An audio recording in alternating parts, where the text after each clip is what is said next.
David Menzies for Rebel News here in Boulder, Colorado. And folks, I'm just a few meters away from where that horrific terrorist attack took place last Sunday. And you know what? Let's talk about the alleged terrorist. That would be Mohamed Sabry Soliman. He's a 45-year-old Egyptian national. And what I find staggering about this person, he was here in the U.S. from 3 years ago, along with his wife and 5 children, ostensibly to pursue the American dream. He was here on a work visa, which, by the way, has expired. And he had come from a place, Egypt. Well, let's face it, I don't think many people are batting down the doors to emigrate to Egypt.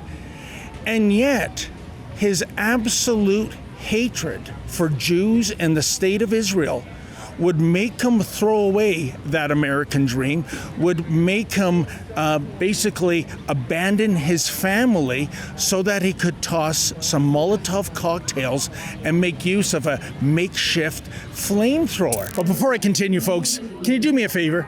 Can you go to coloradoterrorism.com? That's coloradoterrorism.com.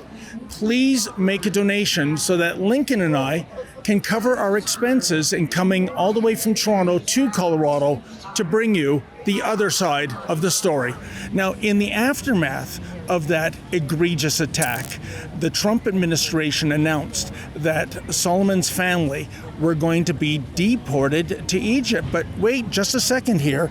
U.S. District Court Judge Gordon Gallagher, he granted a request to halt the deportation. Here's what Justice Gallagher said, quote, "The court finds that deportation without process could work irreparable harm, and an order must issue without notice due to the urgency this situation presents," end quote. So again, it's the due process argument, but Mr. Soliman and nor any member of his family are American citizens. I don't think they have or deserve due process. So we're going to see if this plays out. We're going to see if that deportation hearing is temporary or if it's long-term.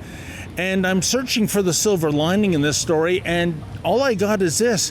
Maybe it's a good thing that Mohamed Sabry Soliman didn't carry out his act of terrorism as a Canadian citizen or in Canada, because we know how the Liberals feel about that. You suffer hurt feelings while in detention.